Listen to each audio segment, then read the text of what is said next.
Kereta yang biasanya orang dah bagi dekat anak ataupun dekat bini.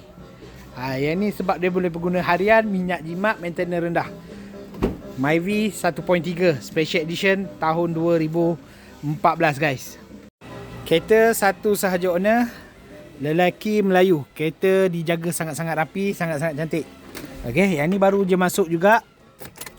Baru lepas cuci, 154,000 mileage.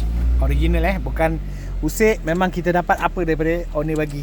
So, kereta ni biasanya memang kebanyakan beli untuk anak-anak perempuan ataupun bagi kat bini, ataupun kalau mana nak buat second car, sangat-sangat sesuai sebab jimat gila minyak dia.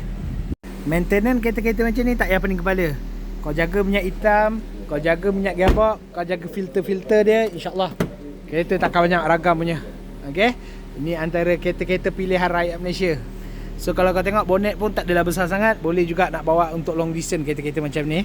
Enjin 1.3, enjin kecil, rotek murah, insurans pun murah. So siapa yang nak cash boleh, nak loan pun boleh. Nama Blacklist Secresitas AKPK, standby deposit 3-4 ribu. Satu penjamin, kita boleh bantu buat loan kereta ni.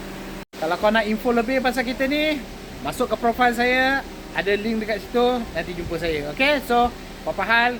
Assalamualaikum guys.